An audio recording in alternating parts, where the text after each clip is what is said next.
প্রিয় শিক্ষার্থীবৃন্দ, আসসালামু আলাইকুম। ধামরাই সরকারি কলেজের অনলাইন ক্লাসের পক্ষ থেকে তোমাদের স্বাগতম। আমি আজকে ডিগ্রি প্রথম বর্ষ ব্যষ্টিক অর্থনীতি বিষয়ের উপরে একটি ক্লাস নিব। আমাদের আজকের অধ্যায় 6, অধ্যায়ের নাম ব্যয়তত্ত্ব। এটি এই অধ্যায়ের চতুর্থ ক্লাস। আমাদের আজকের বিষয়বস্তু মোট খরচ, মোট স্থির খরচ ও মোট পরিবর্তনশীল খরচের ধারণা দাও। এছাড়াও আমরা আরেকটি কোশ্চেন পড়ব, মোট খরচ, মোট স্থির খরচ ও মোট পরিবর্তনশীল খরচের মধ্যে সম্পর্ক কি। আমরা প্রথমে পড়ব মোট ব্যয় কাকে বলে। কোন নির্দিষ্ট পরিমাণ দ্রব্য ও সেবা উৎপাদনের জন্য ফার্ম বিভিন্ন উপাদান ব্যবহার করে। কোন ফার্ম যখন উৎপাদনের উদ্দেশ্যে উপাদানসমূহ ব্যবহার করে তখন তাকে শ্রমিকের মজুরি, কাঁচামালের দাম, বিদ্যুৎ জ্বালানির দাম, বাড়ি ভাড়া, ঋণের সুদ বা ইত্যাদি বাবদ নানাবিধ খরচ বহন করতে হয়। কোন ফার্ম কর্তৃক বহনকৃত এরূপ খরচের সমষ্টিকেই বলা হয় মোট খরচ। আমরা একটি উদাহরণ দিতে পারি, যেমন একটি প্রতিষ্ঠানে যদি পাঁচটি শার্ট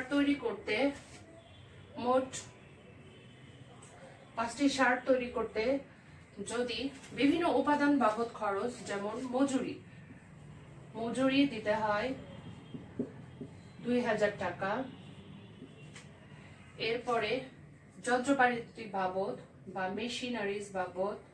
মেশিন বাবদ খরচ হয় 1000 টাকা, কাঁচামাল বাবদ খরচ হয় 2000 টাকা, তাহলে আমরা বলতে পারি উক্ত প্রতিষ্ঠানের 5টি শার্ট উৎপাদনের মোট খরচ হলো 5000 টাকা। এখন মোট ব্যয় টিসি বা সি হচ্ছে আসলে উৎপাদনের অপেক্ষক, অর্থাৎ উৎপাদনের পরিমাণ যদি বাড়ে মোট খরচ বাড়বে, আর উৎপাদনের পরিমাণ যদি কমে তাহলে মোট খরচ কমবে। এখন আমরা বলতে পারি মোট খরচের দুইটি অংশ আছে। আমরা এটা সমীকরণের মাধ্যমে দেখাতে পারি, যেমন টিসি সমান হচ্ছে টিএফসি প্লাস টিভিসি। মোট খরচ হচ্ছে মোট স্থির খরচ এবং মোট পরিবর্তনশীল খরচের সমষ্টি। আমরা প্রথমেই পড়ব মোট পরিবর্তনশীল খরচ কাকে বলে বা টিএফসি, মোট স্থির খরচ কাকে বলে বা টিএফসি কাকে বলে। ফার্মের মোট উৎপাদনের পরিমাণ হ্রাস কিংবা বৃদ্ধি পেলে, এমনকি শূন্য হলেও যে ব্যয়ের কোনরূপ পরিবর্তন হয় না, সেই ব্যয়কে বলা হয় মোট স্থির ব্যয়, অর্থাৎ এটি ফার্মকে এই স্থির ব্যয় বহন করতেই হয়। এবং মোট স্থির ব্যয় অর্থাৎ টিএফসি কে আমরা উৎপাদনের কিউ এর হ্রাস বৃদ্ধির উপরে এটি নির্ভর করবে না। এমনকি কিউ এর পরিমাণ যদি শূন্য হয় তাহলেও কি হবে, এই মোট স্থির ব্যয় তাকে বহন করতে হবে। আমরা উদাহরণস্বরূপ বলতে পারি মোট স্থির ব্যয় আমরা কোন কোন উপকরণের পিছনে সাধারণত করে থাকি। দালান ভাড়া, স্থায়ী মেশিনারিজ, স্থায়ী কর্মকর্তা কর্মচারীদের বেতন, যন্ত্রপাতির ক্ষতিপূরণ বাবদ ব্যয়, দীর্ঘকালীন ঋণের সুদ, প্রশাসনিক ব্যয় ইত্যাদি মোট স্থির ব্যয়ের অন্তর্ভুক্ত। এবং এখন একটি তালিকার সাহায্যে আমরা মোট স্থির ব্যয় দেখাতে পারি এবং মোট স্থির ব্যয়ের উৎপাদনের সাথে সম্পর্কটা আমরা দেখাতে পারি। একটা তালিকা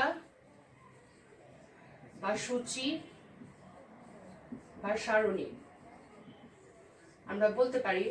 এখানে প্রথমে আমরা কিউ এর পরিমাণটা দেখাবো। কিউ হচ্ছে উৎপাদনের পরিমাণ। উৎপাদনের পরিমাণ যদি 0 একক থেকে শুরু হয়ে 1, 2, 3, 4 একক হয়, তাহলে মোট স্থির খরচ বা টিএফসি এটি আমরা প্রথমে একটি সারণীর সাহায্যে আমরা দেখাবো। এরকমের সারণী আমাদের মুখস্থ করতে হবে। আমরা যে কোনো বই দেখে আমরা একটা সারণী, সহজ সারণী আমরা মুখস্থ করে ফেলবো। যেমন টিএফসি উৎপাদনের পরিমাণ যদি 0, 1, 2, 3, 4 ইত্যাদি হয়, আমরা ধরে নিই মোট স্থির খরচ সবসময়ই হচ্ছে 100 টাকা। আর এটি হচ্ছে একক, উৎপাদনের পরিমাণ হচ্ছে একক, 1 একক, 2 একক, 3 একক, 4 একক। প্রতি ক্ষেত্রেই আমরা জানি মোট স্থির ব্যয় কোনো পরিবর্তন হয় না, অর্থাৎ উৎপাদনের পরিমাণ বৃদ্ধি পেলেও মোট স্থির ব্যয় সবসময়ই একই থাকে। কাজেই আমরা মোট স্থির ব্যয়ে যদি আমরা একটা সারণী বা তালিকা তৈরি করি, টিএফসি এর তালিকা যদি আমরা তৈরি করি, তাহলে তালিকাটি হবে এরূপ। এখন এই তালিকা থেকে আমরা একটা মোট স্থির ব্যয়ের আমরা রেখাচিত্র আঁকতে পারবো। প্রথমে আমরা তালিকার বর্ণনা দিব। তালিকাতে দেখা যাচ্ছে যে উৎপাদনের পরিমাণ যখন 0, তখনও স্থির ব্যয় আছে, তখনও স্থির ব্যয় 100 টাকা। এবং উৎপাদনের পরিমাণ ক্রমাগত বৃদ্ধি পেলেও দেখা যাচ্ছে যে মোট স্থির ব্যয় সবসময় 100 টাকায় থাকছে। কাজেই আমরা এখানে ধরে নিতে পারি 100 টাকা হচ্ছে ওই প্রতিষ্ঠানের মোট স্থির ব্যয়। এখন আমরা এই তালিকা থেকে একটা লেখচিত্র আমরা অঙ্কন করতে পারবো। লেখচিত্র অঙ্কন করতে গেলে আমাদের দুইটি অক্ষর লাগবে, ও এক্স এবং ও ওয়াই। আমরা যখন খরচ রেখাগুলি আঁকবো, তখন আমরা উৎপাদনের পরিমাণ দিব সবসময় ভূমি অক্ষে এবং খরচ যে রেখাটা আঁকবো সেটা দিব উল্লম্ব অক্ষে, টি এফ সি। এখন আমরা খেয়াল করব কিউ এর সর্বনিম্ন মান হচ্ছে 0 এবং সর্বোচ্চ মান হচ্ছে 4। কাজেই আমরা ভূমি অক্ষকে 4টি ভাগে ভাগ করব, 1, 2, 3, 4। এটা আমরা গ্রাফ পেপারে করলে আরো সুবিধা হবে আমাদের। এরপরে এখন আমরা টিএফসির পরিমাণ সবখানেই হচ্ছে 100। আমরা ধরে নিই এটা হচ্ছে 100 একক, 200 একক। খেয়াল করে দেখো, উৎপাদনের পরিমাণ যখন 0, তখন টিএফসির পরিমাণ হচ্ছে 100, অর্থাৎ এই বিন্দু। আবার উৎপাদনের পরিমাণ যখন 1 একক, তখন টিএফসির পরিমাণও 100, তার মানে এই বিন্দু। এরপরে উৎপাদনের পরিমাণ ক্রমাগত 2, 3, 4 যত দূরেই যাক না কেন, উৎপাদনের পরিমাণ যত বৃদ্ধি পাক না কেন, খেয়াল করে দেখবা সব ক্ষেত্রেই 100 স্থির ব্যয় হচ্ছে 100 একক। এখন আমরা এ, বি, সি, ডি রেখা বিন্দুগুলি যদি আমরা যোগ করি, তাহলে দেখা যাবে একটা ভূমি অক্ষের সমান্তরাল রেখা আমরা পাই। এটি হবে টিএফসি রেখা বা মোট স্থির ব্যয় রেখা। আমরা চিত্রের নাম দিব চিত্র টিএফসি রেখা, টোটাল ফিক্সড কস্ট, মোট স্থির ব্যয় রেখা। এখন আমরা চিত্রের বর্ণনা দিব। চিত্রে ভূমি এবং লম্ব অক্ষে যতক্ষণ উৎপাদনের পরিমাণ ও টিএফসি বা মোট পরিবর্তনশীল ব্যয় দেখানো হয়েছে। টিএফসি হচ্ছে স্থির ব্যয় রেখা।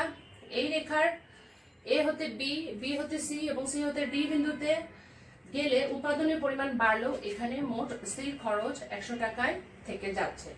কাজেই অর্থাৎ উৎপাদনের পরিমাণ হ্রাস বৃদ্ধি পেলেও মোট স্থির, আবার যদি আমরা উৎপাদনের পরিমাণ কমাই, তাহলেও 4 থেকে 3 বা 2 বা 1 করি, তাহলেও দেখা যাবে যে এখানে স্থির ব্যয়ের পরিমাণ সবসময়ই 100 থাকছে। কাজেই আমরা বলতে পারি উৎপাদনের পরিমাণ হ্রাস বৃদ্ধি পেলেও মোট স্থির ব্যয়ের এই অপরিবর্তনীয়তার কারণে টিএফসি রেখা ভূমি অক্ষের একটি সমান্তরাল রেখা দ্বারা দেখানো হয়। এরপর আমরা পড়ব গড় স্থির ব্যয় কাকে বলে, এবং তারপর আমরা একটা সূচি তৈরি করব এবং একটি চিত্র আঁকব। আমরা এখন এরপর আমরা দেখাবো মোট পরিবর্তনশীল ব্যয় বা টোটাল ভেরিয়েবল কস্ট কাকে বলে। ফার্মের মোট উৎপাদনের পরিমাণ হ্রাস বৃদ্ধির সাথে সাথে যে ব্যয়ের পরিবর্তন হয়, হ্রাস বৃদ্ধি ঘটে, তাকে মোট পরিবর্তনশীল ব্যয় বলা হয়। সাধারণত ফার্মের উৎপাদনের পরিমাণ 0 হলেও মোট পরিবর্তনশীল ব্যয়, উৎপাদনের পরিমাণ 0 হলে মোট পরিবর্তনশীল ব্যয় 0 হয় বলে এই ধরনের ব্যয় উৎপাদনের পরিমাণের উপর নির্ভর করে। অর্থাৎ এই ক্ষেত্রে টিভিসি অবশ্যই এটা ফাংশন অফ কিউ এর হ্রাস বৃদ্ধি। অর্থাৎ কিউ যদি পরিবর্তিত হয় তাহলে পরিমাণ যদি পরিবর্তিত হয় তাহলে অবশ্যই মোট পরিবর্তনশীল ব্যয়ের পরিবর্তন হবে। উৎপাদনের পরিমাণ যদি বৃদ্ধি পায় তাহলে টিভিসি বাড়বে, আর যদি হ্রাস পায় তাহলে টিভিসিটা কমবে। আমরা উদাহরণস্বরূপ বলতে পারি কোন ধরনের খরচগুলি মোট পরিবর্তনশীল ব্যয়: অস্থায়ী শ্রমিকের মজুরি, কাঁচামালের ব্যবহার বাবদ ব্যয়, স্বল্পকালীন ঋণের সুদ, জ্বালানি ব্যয়, কর ও শুল্ক বাবদ ব্যয়, অবচয় পূরণ ও মেরামত বাবদ ব্যয়, বিক্রয় ও বিজ্ঞাপন ব্যয় ইত্যাদি ব্যয় মোট পরিবর্তনশীল ব্যয়ের অন্তর্ভুক্ত। এখন একটি তালিকা আমরা মোট পরিবর্তনশীল ব্যয়ের একটি তালিকা আমরা তৈরি করতে পারি। এই তালিকাটিও তোমাদের মুখস্থ করতে হবে। এইবারে আমরা আসবো তালিকাটিতে উৎপাদনের পরিমাণ থাকবে, আর থাকবে হলো যেহেতু মোট পরিবর্তনশীল ব্যয়টি হচ্ছে কিউ এর অপেক্ষক, এই জন্য কিউ থাকবে, আর টিভিসি বা মোট পরিবর্তনশীল ব্যয় এখানে থাকবে এবং এটি আমরা ধরে নিব। যেমন উৎপাদনের পরিমাণ যদি শূন্য হয়, এইবারে আমরা বুঝবো উৎপাদনের পরিমাণ শূন্য হলে মোট পরিবর্তনশীল ব্যয়ের পরিমাণও শূন্য হবে। এখন উৎপাদনের পরিমাণ যদি ক্রমাগত বাড়ে, মোট পরিবর্তনশীল ব্যয়ের পরিমাণ আস্তে আস্তে বাড়তে থাকবে। কত টাকা বাড়বে এটা আমাদের ধরে নেওয়া 200 টাকা। 2 এককে উৎপাদন ব্যয় হচ্ছে 300 টাকা, 3 একক উৎপাদনে 375 টাকা। এরকম একটা তালিকা আমরা মুখস্থ করে ফেলবো। 4 একক ব্যয়ে মোট পরিবর্তনশীল ব্যয় 500 টাকা। যদি আমরা এইভাবে একটা সারণী মুখস্থ করি তাহলে আমাদের রেখাটা আঁকতে সুবিধা হবে। না হলে এলোমেলো ভাবে আমরা যে কোনো সংখ্যা যদি দিয়ে এই চারটা গঠন করি তাহলে আমাদের রেখাটা আঁকতে কষ্ট হবে। আঁকা যাবে কিন্তু কষ্ট হবে। এখন আমরা মোট এই তালিকার বর্ণনা প্রথমে দিব, এই সূচি বা সারণীর তালিকা দিব মোট পরিবর্তনশীল ব্যয়ের। তালিকায় দেখা যাচ্ছে যে উৎপাদনের পরিমাণ যখন শূন্য তখন মোট পরিবর্তনশীল ব্যয়ের পরিমাণ শূন্য। অর্থাৎ ফার্ম কোনো কিছু উৎপাদন না করলে তাকে কোনো পরিবর্তনশীল ব্যয় বহন করতে হয় না। যদি উৎপাদনের পরিমাণ আমরা বাড়াতে থাকি, অর্থাৎ 1, 2, 3 এবং 4 একক করি, তাহলে দেখা যাবে যে মোট পরিবর্তনশীল ব্যয় হচ্ছে এখানে 200, 300, 375 এবং 500 টাকা। অর্থাৎ এক্ষেত্রে ফার্মের উৎপাদনের পরিমাণ বাড়ার সাথে সাথে মোট পরিবর্তনশীল ব্যয় বেড়ে যাচ্ছে। এখন আমরা রেখাচিত্র আঁকবো। এই সারণী থেকে আমরা রেখাচিত্র অঙ্কন করব। রেখাচিত্র অঙ্কন। রেখাচিত্রে আমরা লম্ব অক্ষ নিব এবং ভূমি অক্ষ নিব। ভূমি অক্ষে OX এ আমরা কিউ এর পরিমাণ দেখাবো এবং উল্লম্ব অক্ষ Y এ আমরা টিভিসি দেখাবো বা যে ব্যয় আমরা আঁকবো সেটি দেখাবো।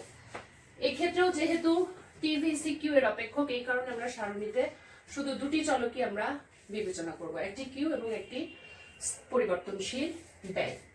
এখন খেয়াল করে দেখো যে এখানে উৎপাদনের পরিমাণ সর্বনিম্ন 0 এবং সর্বোচ্চ 4, কাজে আমরা এক্স অক্ষকে আমরা 4 ভাগে ভাগ করব।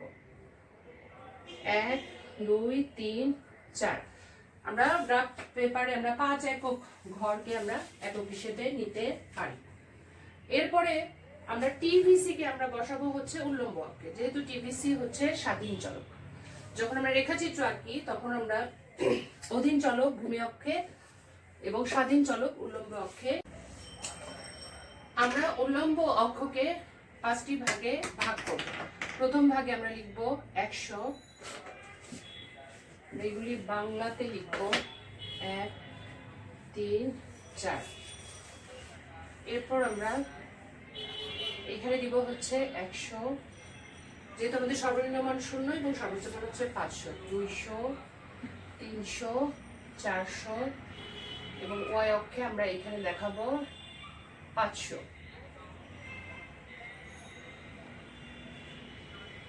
500 একক। এখন আমরা তালিকা থেকে আমরা বিন্দুগুলি বের করব। আমরা এখানে মোট আমরা 5টি বিন্দু পাবো, 1 2 3 4 5, 5টি বিন্দু পাবো। 5টি বিন্দু থেকে আমরা রেখাচিত্রটি অঙ্কন করব। এখন আমরা সম্পর্কটা দেখব। কিউ এর পরিমাণ যখন 0, টিভিসি তখন 0, অর্থাৎ মূল বিন্দুটাই হবে প্রথম বিন্দু। এরপরে হচ্ছে কিউ এর পরিমাণ যখন 1 একক,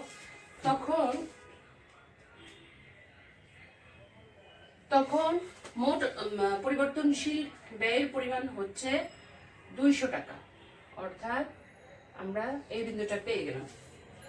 এরপর কিউ এর পরিমাণ যখন 2 একক, তখন হচ্ছে 300 টাকা। 300 টাকা 2 একক। এরপরে কিউ এর পরিমাণ 3 একক, তখন মোট পরিবর্তনশীল ব্যয় 375। আমরা 375 কিভাবে বের করব? আমরা 300 থেকে 400 কে আমরা 4 ভাগ করি, 1 2 3 4, তাহলে আমাদের 2 ভাগে হবে 350, তারপর আরেক ভাগ নিব। এখানে আমরা লিখব 375। তাহলে 375 এটা যাবে হচ্ছে 3 একক উৎপাদনে। এখানে আমরা 3 একক উৎপাদনের মোট পরিবর্তনশীল খরচের বিন্দুটা পেলাম। এরপর হচ্ছে 4 একক উৎপাদনে হবে 500 একক। 500 একক এখানে হচ্ছে 4 একক উৎপাদনের ক্ষেত্রে আমরা পরিবর্তনশীল খরচ পাই 5 একক। তাহলে আমরা কয়টি বিন্দু পেয়ে গেলাম? আমরা এ 0 এ বি সি ডি, আমরা 4টি বিন্দু পেয়ে গেলাম। এই 4টি বিন্দুকে এখন আমরা মুক্ত হস্তে যদি যোগ করি, তাহলে খেয়াল করে দেখো, আমরা একটি উল্টা এস আকৃতির একটি রেখা পাবো। এই রেখাটি হবে টোটাল ভেরিয়েবল কস্ট বা মোট পরিবর্তনশীল রেখা। এখন আমরা চিত্রের নাম দিব চিত্র টিভিসি রেখা। এখন আমরা রেখার বর্ণনা দিব, আমরা চিত্রের বর্ণনা দিব। চিত্রে ভূমি এবং লম্ব অক্ষে যথাক্রমে উৎপাদনের পরিমাণ এবং মোট পরিবর্তনশীল ব্যয়ের পরিমাণ দেখানো হয়েছে। টিভিসি হচ্ছে মোট পরিবর্তনশীল ব্যয় রেখা। এই রেখার এ থেকে যদি আমরা বি বিন্দুতে যাই এবং বি থেকে সি এবং সি থেকে ডি বিন্দুতে যাই, তাহলে দেখা যাবে যে উৎপাদনের পরিমাণ বৃদ্ধির সাথে সাথে মোট পরিবর্তনশীল ব্যয়ের পরিমাণও বৃদ্ধি পাচ্ছে।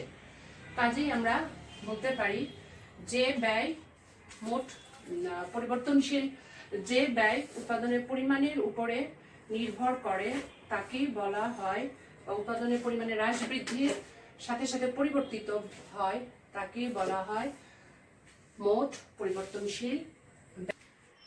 আমরা এখন মোট ব্যয়, মোট স্থির ব্যয় ও মোট পরিবর্তনশীল ব্যয়ের মধ্যে সম্পর্ক ব্যাখ্যা করব। সম্পর্কটি আমরা একটি সমীকরণ এবং চিত্রের সাহায্যে ব্যাখ্যা করব। আমরা জানি মোট ব্যয়ের সমীকরণ হচ্ছে মোট স্থির ব্যয় যোগ মোট পরিবর্তনশীল ব্যয়। আমরা এখন একটি চিত্রের সাহায্যে সম্পর্কটি আমরা দেখাবো। চিত্রে ও এক্স অক্ষে আমরা উৎপাদনের পরিমাণ কিউ এবং ও ওয়াই অক্ষে আমরা সব রকমের ব্যয় দেখাবো। এখানে আমরা 3 ধরনের ব্যয় দেখতে পাচ্ছি। এটা হচ্ছে টিসি, তারপর হচ্ছে টিএফসি এবং টিভিসি। আমরা এখন 3টি রেখায় প্রথমে এঁকে নিব। প্রথমে আমরা জানি মোট স্থির ব্যয় রেখা হচ্ছে ভূমি অক্ষের সমান্তরাল, টিএফসি হচ্ছে ভূমি অক্ষের সমান্তরাল। এরপরে অর্থাৎ উৎপাদনের পরিমাণ যাই হোক না কেন, আমরা যদি 3টি উৎপাদনের অবস্থা দেখি, এটা হচ্ছে Q1, এটা হচ্ছে Q2 এবং এটা হচ্ছে Q3, তাহলে সব ক্ষেত্রেই টিএফসির পরিমাণ হবে OA পরিমাণ, অর্থাৎ ON1 Q1 উৎপাদন স্তরে মোট স্থির খরচ বা টিএফসি হবে B1, Q2 উৎপাদন স্তরে মোট স্থির খরচ হবে Q2M, অর্থাৎ একই পরিমাণ স্থির খরচ থাকবে। ইভেন উৎপাদনের পরিমাণ যখন 0, তখন স্থির খরচের পরিমাণ হবে OA। এবং আস্তে আস্তে উৎপাদনকারী যদি উৎপাদন বাড়ায় তাহলে তার উৎপাদনের পরিমাণও একই থাকবে। উৎপাদনের পরিমাণ বাড়বে ঠিকই, কিন্তু মোট স্থির খরচ একই থাকবে। Q3 পর্যন্ত উৎপাদন খরচ হবে Q3N। আমরা টিএফসি রেখাটা আঁকলাম, এখন আমরা টিভিসি রেখাটা আঁকবো। আমরা জানি টিভিসি রেখাটা হচ্ছে মূল বিন্দু থেকে উত্থিত একটি ঊর্ধ্বগামী উল্টা এস আকৃতির রেখা। আমরা ফার্স্টেই একটি উল্টা এস আকৃতির রেখা আঁকবো, এটা হচ্ছে টিভিসি রেখা। এখন খেয়াল করে দেখো, এই ফার্স্ট বিন্দুটা আমরা ছেদ বিন্দু নিব। এখন খেয়াল করে দেখো, টিভিসি রেখাটা হচ্ছে উল্টা এস আকৃতির একটি রেখা এবং এটি শূন্য বিন্দু থেকে ওঠে, অর্থাৎ উৎপাদনের পরিমাণ যখন শূন্য তখন টিভিসি বা টোটাল ভেরিয়েবল কস্ট বা মোট পরিবর্তনশীল খরচের পরিমাণও শূন্য হয়। কিন্তু উৎপাদনের পরিমাণ যখন বাড়ানো হয় আস্তে আস্তে এই পরিবর্তনশীল খরচের পরিমাণও বেড়ে যায়। অর্থাৎ উৎপাদনের পরিমাণ যখন শূন্য, টিভিসি তখন শূন্য। উৎপাদনের পরিমাণ যখন Q1, টিভিসির পরিমাণ তখন Q1 B1। আবার উৎপাদনের পরিমাণ আরো বেড়ে যাচ্ছে যখন Q2 হচ্ছে। এবারে খেয়াল করে দেখো, স্থির খরচ এখানে একই থাকলেও এখানে পরিবর্তনশীল খরচটা বেড়ে যাচ্ছে। সাপোজ আমরা ধরলাম এই পরিবর্তনশীল খরচের পরিমাণ হচ্ছে B2। আবার উৎপাদনের পরিমাণ আমরা আরো বাড়ালাম, উৎপাদনকারী বাড়ালো Q3 তে, এখানে দেখো তার পরিবর্তনশীল খরচটা আরো বেড়ে যাচ্ছে B3। অর্থাৎ তার পরিবর্তনশীল খরচের পরিমাণ এখন Q3 B3। Q2 উৎপাদন স্তরে পরিবর্তনশীল খরচ, আমরা যদি তখন টিএফসি রেখাটা আমরা ধরবো না, টিভিসি এর দূরত্বটাই আমরা ধরবো। Q2 উৎপাদন স্তরে তার মোট পরিবর্তনশীল খরচের পরিমাণ হচ্ছে Q2 B2। Q1 উৎপাদন স্তরে মোট পরিবর্তনশীল খরচের পরিমাণ হচ্ছে Q1 B1। আর যখন উৎপাদনের পরিমাণ শূন্য তখন পরিবর্তনশীল খরচও শূন্য। এখন আমরা জানি যে টিসির সাথে এই টিসি রেখাটা আসে কিভাবে। টিসি রেখাটা আসে এই দুই ধরনের খরচের সমষ্টি থেকে, অর্থাৎ টিএফসি যোগ টিভিসি, এই দুটি রেখা যোগ করে আমরা এখন টিসি রেখাটা পাবো। আমরা জানি যেহেতু এখানে টিএফসি এর পরিমাণটা হচ্ছে কত, টিএফসি এর পরিমাণটা হচ্ছে OA, তাহলে আমরা টিভিসি রেখার সাথে সবসময় টিভিসি এর যতটুকু পরিমাণ তার সাথে যদি আমরা সবসময় OA যেহেতু স্থির আছে OA তে যোগ করি তাহলে আমরা আসলে টিসি রেখা পাবো। এখন টিভিসি এর উপরে আমরা এখন টিসি রেখাটা আঁকবো। টিসি রেখাটা সাধারণত উঠবে হচ্ছে টিএফসি রেখা থেকে, টিএফসি রেখা এবং ওয়াই অক্ষ যেখানে ছেদ করেছে, অর্থাৎ এই বিন্দু থেকে এটা স্টার্ট হবে।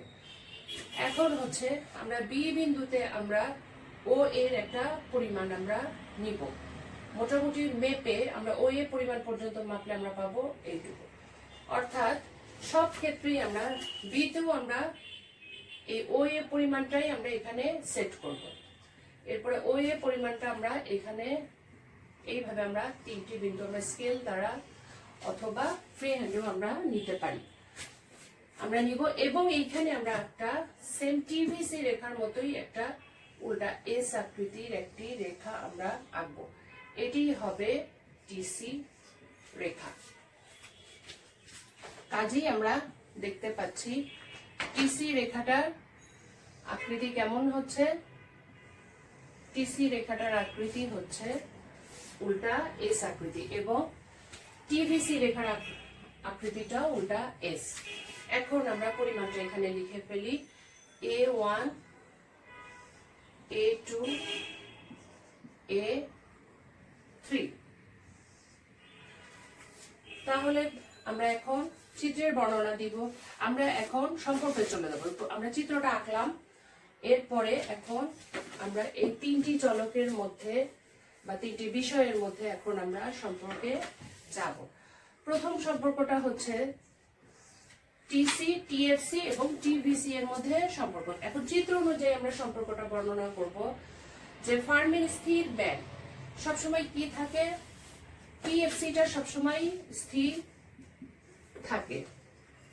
অর্থাৎ খেয়াল করে দেখো টিএফসি সবসময় স্থির, ও এর পরিমাণ সব উৎপাদন স্তরে, Q1 Q2 Q3 উৎপাদন স্তরে। এরপরে তাই টিএফসি রেখা কেমন হয়? টিএফসি রেখা হয় হচ্ছে ভূমি অক্ষের সমান্তরাল। টিএফসি সবসময় স্থির থাকে এবং এটি সবসময় সমান্তরাল থাকে, ভূমি অক্ষের সমান্তরাল হয়। আর টিভিসি রেখার চিত্ররূপটা কেমন দেখো, এটা হচ্ছে টিভিসি রেখা। টিভিসি রেখার চিত্ররূপটা কেমন খেয়াল করে দেখো। টিভিসি রেখার চিত্ররূপটা হচ্ছে মূল বিন্দু থেকে এটি উঠেছে এবং আঁকা বাঁকা হলো, এটা আসলে টেন্ডেন্সি হচ্ছে উপরের দিকে ওঠা, অর্থাৎ মূল বিন্দু থেকে উঠে এটি ক্রমশ ডান দিকে ঊর্ধ্বগামী একটি রেখা, এবং এই রেখার আকৃতি হচ্ছে উল্টা এস আকৃতির একটি রেখা। তাহলে আমরা বলবো প্রথম সম্পর্কে আমরা বলবো টিভিসিটা কি? এটা হচ্ছে ডান দিকে ঊর্ধ্বগামী একটা রেখা এবং এটা মূল বিন্দু থেকে ওঠে, এটা একটা বৈশিষ্ট্য। আরেকটা বৈশিষ্ট্য হচ্ছে এটা ডান দিকে ঊর্ধ্বগামী একটা রেখা দ্বারা দেখানো হয়, ঊর্ধ্বগামী একটা রেখা দ্বারা দেখানো হয়। এখন টিএফসি এবং টিসি এর সমষ্টি যেহেতু টিভিসি এর সমষ্টি যেহেতু টিসি, কাজে টিসি রেখাটাও আসলে কি হবে? টিসি রেখাটাও হবে হলো টিভিসি এর মতো, টিভিসি এর মতো, অর্থাৎ ডান দিকে ঊর্ধ্বগামী একটা রেখা। তবে এটা শুরু হবে টিএফসি থেকে, এই রেখাটা শুরু হবে টিএফসি থেকে। আচ্ছা, এরপরে আমরা 2 নম্বর সম্পর্ক আমরা পড়ব। 2 নম্বর সম্পর্কটা কি? টিসি এবং এই যে টিসি এবং টিভিসি এই দুইটা রেখার আকৃতি অনেকটাই এক, অর্থাৎ উল্টা এস আকৃতি। শুধু পার্থক্য হচ্ছে টিভিসি রেখাটা ওঠে হলো মূলবিন্দু থেকে এবং টিসি রেখাটা ওঠে হচ্ছে টিএফসি রেখার উপর থেকে। 3 নাম্বার হচ্ছে টিভিসি রেখা এবং টিসি রেখা, এই দুইটি রেখা ভূমি অক্ষের থেকে প্রথমে হচ্ছে অবতল এবং তারপরে হচ্ছে উত্তল আকৃতি। আমরা 3 নাম্বার বৈশিষ্ট্যটা কি, সম্পর্কটা কি লিখব? টিসি এবং টিভিসি, টিসি এবং টিভিসি উভয় রেখা প্রথমে হচ্ছে অবতল এবং এরপরে হলো মূলবিন্দু থেকে কিছু দূর পর্যন্ত অবতল এবং তারপর হচ্ছে উত্তল আকৃতির, উত্তল আকৃতির। আর টিএফসি রেখা উপর উত্তল আকৃতির এবং একে অপরের সমান্তরাল। আর টিএফসি রেখাটা সবসময় ভূমি অক্ষের সমান্তরাল, আর টিসি আর টিভিসি রেখাটা একে অপরের সমান্তরাল। এরপরে আমরা সবশেষে যে সম্পর্কটা আমরা বলবো 4 নাম্বার, সেটা হচ্ছে টিসি রেখা এবং টিভিসি রেখার ঢাল। টিসি ও টিভিসি এর ঢাল কি হবে? ঢাল হচ্ছে একই হবে, সমান হবে, এবং টিভিসি রেখার ঢাল দ্বারা টিসি রেখার ঢাল নির্ধারিত হয়। আর টিএফসি রেখার এই দুই টিসি এবং টিভিসি এর ঢাল একই হবে। আর টিএফসি রেখার ঢাল সবসময় 0 হবে, অর্থাৎ 0 হয়। এটি টিসি রেখার ঢালকে কখনোই প্রভাবিত করতে পারবে না। সুপ্রিয় শিক্ষার্থীবৃন্দ, আমরা এতক্ষণ পড়লাম টিসি রেখা, টিভিসি রেখা এবং টিএফসি রেখার মধ্যে সম্পর্ক কি। আশা করি ক্লাসটি তোমাদের ভালো লেগেছে। তোমাদের সকলের উজ্জ্বল ভবিষ্যৎ কামনা করে আজকের মতো এখানেই শেষ করছি। আল্লাহ হাফেজ।